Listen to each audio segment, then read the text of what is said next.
Hello friends. आज हम hello friends. आज हम लोग पढ़ेंगे। हम लोग पिछले क्लास में क्या पढ़े थे? हम लोग पिछले क्लास में पढ़े थे रासायनिक समीकरण और रासायनिक अभिक्रिया, और रासायनिक समीकरण के कितने प्रकार होते हैं उन सब के बारे में हम लोग डिटेल से पढ़ चुके हैं। आज हम लोग पढ़ेंगे किसी रासायनिक अभिक्रिया के समीकरणों के कितने भाग होते हैं, कितने भाग होते हैं उसके बारे में पढ़ेंगे। और किस क्लास का हम पढ़ रहे हैं उसके बारे में आप लोगों को सबको पता होगा। हम लोग पढ़ रहे हैं क्लास 10th का विज्ञान, जिसका चैप्टर का नाम है रासायनिक अभिक्रियाएं एवं समीकरण, जो चैप्टर 1 में आता है, जो केमिस्ट्री का चैप्टर है। सबसे पहले हम लोग पढ़ेंगे, पहला पॉइंट हमारा क्या है, किसी रासायनिक अभिक्रिया के समीकरणों के कितने भाग होते हैं। कितने भाग होते हैं? तो दो भाग होते हैं। कौन कौन सा भाग होता है? एक होता है अभिकारक और दूसरा होता है उत्पाद। हम पिछले क्लास में पढ़े थे कि अभिकारक क्या होता है और उत्पाद क्या होता है, वो थोड़ा सा पढ़े थे। आज उसके बारे में पूरा डिटेल के साथ हम लोग पढ़ेंगे। चलो देखते हैं क्या होता है। आंसर क्या है हमारा, किसी रासायनिक अभिक्रिया के समीकरणों के दो भाग होते हैं। कितने भाग होते हैं? दो भाग होते हैं। अब कौन कौन सा भाग होता है? दो भाग होते हैं। कौन कौन सा भाग होता है? पहला नंबर है अभिकारक। पहला है अभिकारक। उसका पहले परिभाषा समझते हैं, उसके बाद एग्जाम्पल के साथ समझेंगे। वैसा पदार्थ जो किसी अभिक्रिया में भाग लेते हैं उसे अभिकारक कहते हैं। इसे तीर के बाईं ओर रखा जाता है। चलो इसका एग्जाम्पल पहले देखते हैं। अभिकारक का एग्जाम्पल क्या है?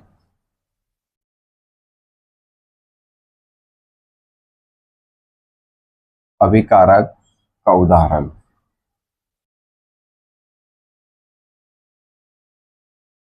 अब ये अभिकारक का उदाहरण क्या है सबसे पहले समझते हैं। जैसे मान लिया जाए, हम लेते हैं H2 प्लस O2। इससे क्या बनता है? H2O। अब इसको संतुलित करने के लिए दोनों तरफ 2 से गुना करना पड़ेगा। अब इसमें अभिकारक कौन सा है और उत्पाद कौन सा है, इसके बारे में समझते हैं। परिभाषा क्या बोला? वे पदार्थ जो किसी अभिक्रिया में भाग लेता है उसे अभिकारक कहते हैं। ये दोनों किसी अभिकारक में भाग ले रहा है।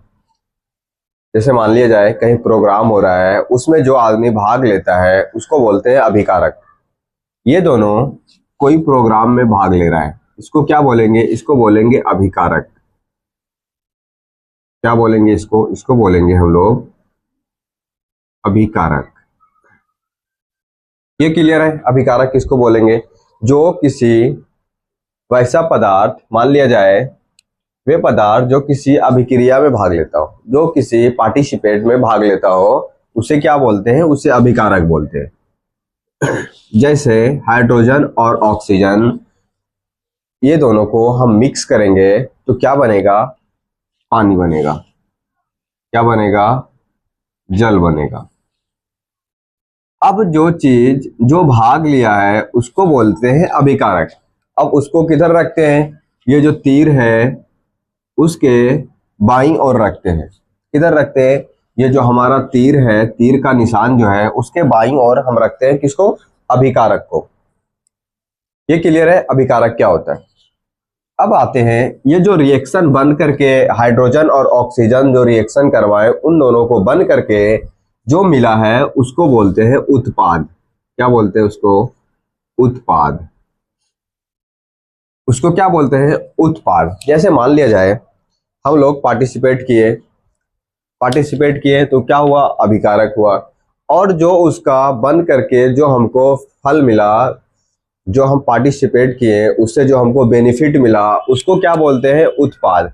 जो इन दोनों से मिल करके जो चीज हमको मिला है उस चीज को हम उत्पाद बोलते हैं। अभिकारक और उत्पाद तो क्लियर है, ये क्या होता है। अब पिछले क्लास में इसके बारे में थोड़ा सा समझे थे बस। ये क्लियर है अभिकारक किसको बोलते हैं और उत्पाद किसको बोलते हैं। अब थोड़ा सा उत्पाद के बारे में भी हम पढ़ते हैं, वो डिफिनेशन क्या है। किसी अभिक्रिया के दौरान बनने वाले नए पदार्थों को उत्पाद कहते हैं। इसे तीर की दाईं ओर रखा जाता है। क्या बोले थे हम? जो अभिकारक है उसको तीर के बाईं ओर रखते हैं, जो उत्पाद है तीर के दाईं ओर रखते हैं। जो हमको फल मिला, जो चीज हमको मिला है, जिस चीज से हम रिएक्शन कराए हैं और उससे हमको जो बेनिफिट मिला है, उसको तीर के दाईं ओर रखते हैं। ये क्लियर है? उत्पाद और अभिकारक और उत्पाद के बारे में क्लियर है। अब अगला पॉइंट क्या है? अगला पॉइंट हमारा है, ये जो रासायनिक अभिक्रिया है वो कितने प्रकार का होता है, ये तो भी जानना है। रासायनिक अभिक्रिया के कितने प्रकार है? रासायनिक अभिक्रिया के 5 प्रकार होते हैं। अब कौन कौन सा प्रकार होता है उसके बारे में जानेंगे और उसके बारे में पूरा डिटेल के साथ पढ़ेंगे। ये क्या क्या होता है और कैसे होता है, ये हमारा क्वेश्चन है। रासायनिक अभिक्रिया के कितने प्रकार होते हैं? तो रासायनिक अभिक्रिया के 5 प्रकार होते हैं। अब कौन कौन सा प्रकार होते हैं? सबसे पहला प्रकार है संयोजन अभिक्रिया, जिसको इंग्लिश में बोलते हैं कॉम्बिनेशन रिएक्शन। दूसरा है वियोजन या अपघटन अभिक्रिया, जिसको बोलते हैं डिकम्पोजिशन रिएक्शन। तीसरा है हमारा विस्थापन अभिक्रिया, जिसको बोलते हैं डिस्प्लेसमेंट रिएक्शन। और चौथा है द्विविस्थापन अभिक्रिया, डुअल डिस्प्लेसमेंट रिएक्शन। और पांचवा हमारा है उपचयन एवं अपचयन, ऑक्सीडेशन एंड रिडक्शन रिएक्शन। ये हमारा 5 प्रकार का रासायनिक अभिक्रिया है। इन पांचों के बारे में हम लोग डिटेल के साथ पढ़ेंगे। ये जो 5 रिएक्शन है सबके बारे में हम लोग पूरा डिटेल के साथ पढ़ेंगे। देखते हैं क्या होता है। हाँ, तो अगला पॉइंट क्या है हमारा? अगला पॉइंट है, अभी हम जिसके बारे में पढ़े थे वो था 5 प्रकार का रासायनिक अभिक्रिया। पहला पॉइंट क्या है हमारा? संयोजन अभिक्रिया। ये संयोजन अभिक्रिया होता क्या है इसके बारे में थोड़ा सा जानते हैं। जो अभी हम 5 पॉइंट पढ़े थे उसमें से बीच बीच में 1-2 पॉइंट और भी एक्स्ट्रा आ जाएगा। ऊष्मा के जैसे कोई भी अभिक्रिया वो एक्स्ट्रा अभिक्रिया आएगा। चलो देखते हैं क्या है। वैसा अभिक्रिया जिसमें 2 या 2 से अधिक पदार्थ, 2 या 2 से अधिक अभिकारकों से एक एकल उत्पाद का निर्माण होता है, उसे संयोजन अभिक्रिया बोलते हैं। एक एकल का मतलब एक ही होता है।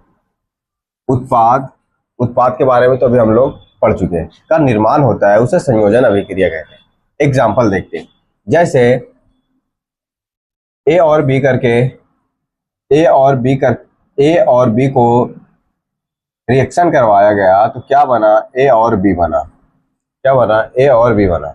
जैसे 2 या 2 से अधिक पदार्थ अभिकारकों से एक एकल उत्पाद का निर्माण होता है। ये 2 या 2 से अधिक पदार्थ है।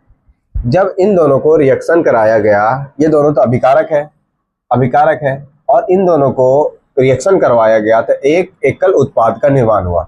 वो सिंगल एक उत्पाद का निर्माण हुआ, उसे संयोजन अभिक्रिया बोलते हैं। चलो अगला एग्जांपल देखते हैं।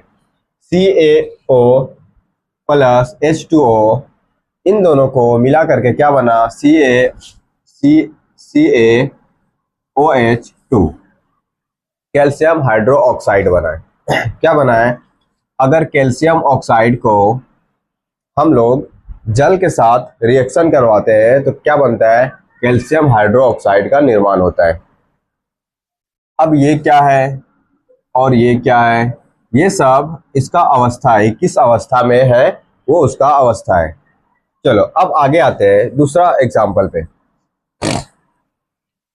कोयले का जलना। अब कोयले का जलना क्या होता है? चलो, कोयले को हम बोलते हैं कार्बन। अब कार्बन कैसे जलेगा? कार्बन ठोस होता है, जैसे लकड़ी, कोयला, ये सब एक कार्बन है। अब ये किस अवस्था में जलेगा? ये जब तक ऑक्सीजन से रिएक्शन नहीं करेगा तब तक नहीं जलेगा। जैसे हम माचिस का तिल्ली जलाते हैं तो वो ऑक्सीजन के थ्रू ही जलता है। ऐसे जहाँ ऑक्सीजन ना है रहे तो वहाँ हम लोग कुछ भी नहीं कर सकते। जैसे चांद पे वहाँ ऑक्सीजन नहीं है तो वहाँ पे हम लोग कुछ भी नहीं कर पाते हैं। उसी तरह से जब तक ऑक्सीजन ना रहेगा तब तक हम लोग कुछ नहीं कर पाएंगे। यहाँ तक कि मनुष्य कुछ भी जिंदा भी नहीं रह सकता है। क्या होता है? जब कोयले का रिएक्शन करवाते हैं ऑक्सीजन के साथ तो क्या बनता है, वो बनता है कार्बन डाइऑक्साइड। जो हम लोग सांस छोड़ते हैं उसमें हम लोगों का कार्बन डाइऑक्साइड निकलता है और जो लेते हैं वो ऑक्सीजन होता है। ये क्लियर। अब दूसरा पॉइंट क्या है, जल का बनना। अब पानी कैसे बनेगा, पानी का रासायनिक सूत्र है H2O, ये रासायनिक सूत्र है। अब पानी बनता कैसे है, हाइड्रोजन गैस से और ऑक्सीजन गैस से पानी बनता है। किसकी चीज से, हाइड्रोजन गैस और ऑक्सीजन को जब हम लोग रिएक्शन करवाते हैं तो क्या बनता है, तब जाकर के H2O जल बनता है। ये क्लियर। अब अगला हमारा पॉइंट है सल्फर डाइऑक्साइड का बनना। अब सल्फर डाइऑक्साइड कैसे बनता है, तो सबसे पहले सल्फर लेते हैं जो कि सल्फर ठोस होता है, सॉलिड होता है, उसके साथ ऑक्सीजन के साथ उसको रिएक्शन करवाते हैं। किसके साथ, ऑक्सीजन के साथ उसको रिएक्शन करवाते हैं तो क्या बनता है, सल्फर डाइऑक्साइड जो कि गैस बन जाता है। क्या बनता है, जो कि गैस बन जाता है। ये क्लियर है।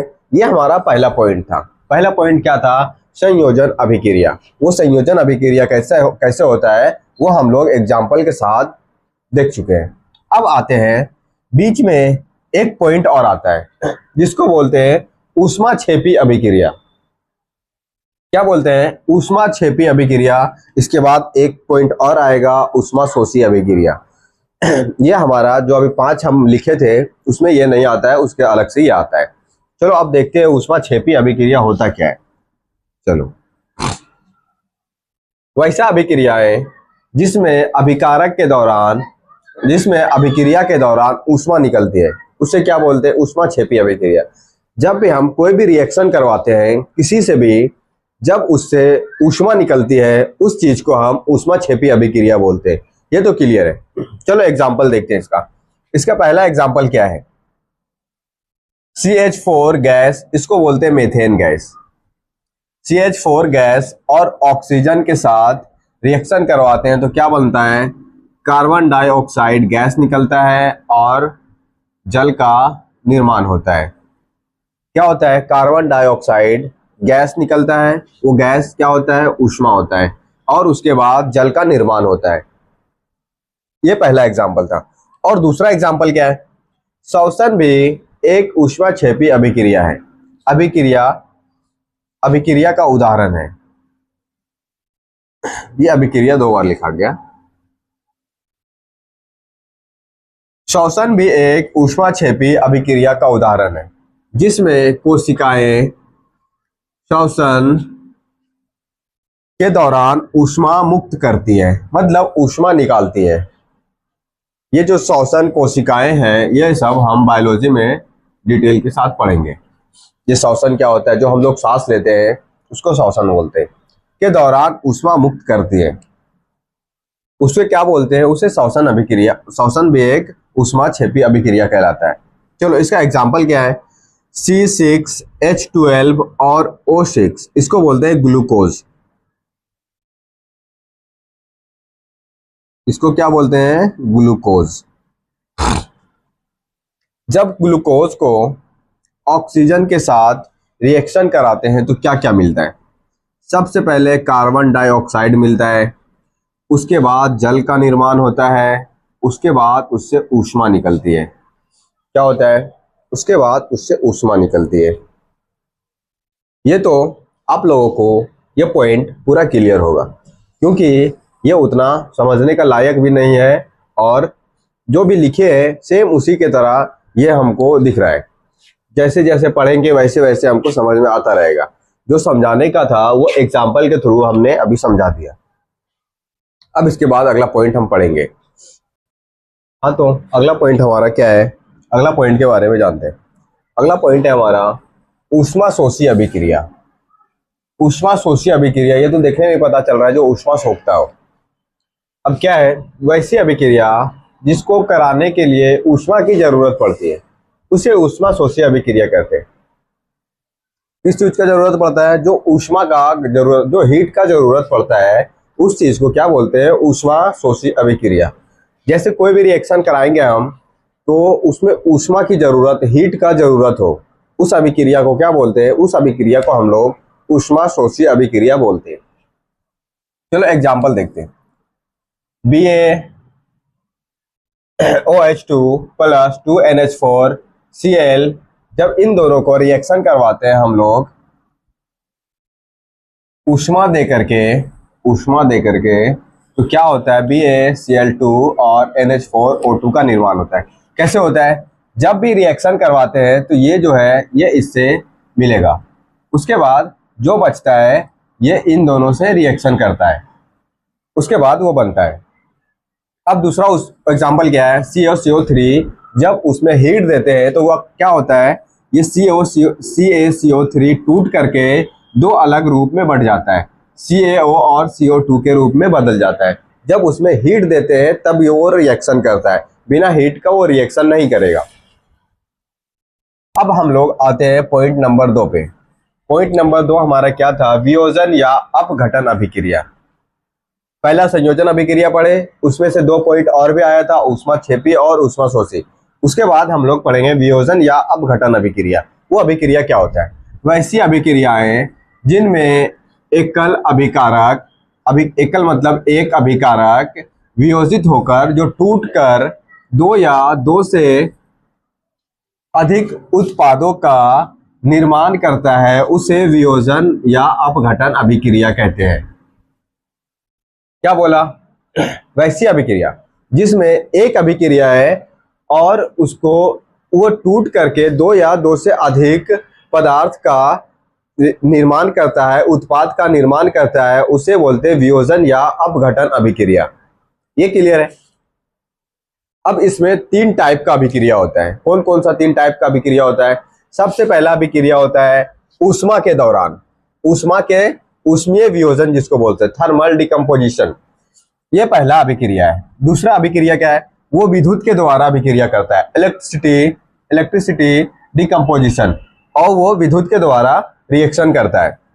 और तीसरा है प्रकाशीय वियोजन, जो प्रकाश के द्वारा वियोजन करता है। ये हमारा तीन पॉइंट किसमें आता है? ये वियोजन या अपघटन अभिक्रिया का 3 प्रकार होता है। कौन कौन सा प्रकार है? पहला है ऊष्मीय वियोजन, दूसरा है विद्युत वियोजन और तीसरा है प्रकाशीय वियोजन। इन तीनों टॉपिक के बारे में हम लोग नेक्स्ट वीडियो में पढ़ेंगे। अभी जो हम लोग पढ़े वो कॉन्सेप्ट लगता है क्लियर है, क्योंकि ये इतना मुश्किल भी टॉपिक नहीं है, बहुत ही आसान टॉपिक है। अगर जो ये जो कंटेंट आपको अच्छा लगा होगा तो वीडियो को लाइक करना ना भूलें और अपने दोस्तों को भी शेयर करें। आज के लिए इतना ही। Thank you.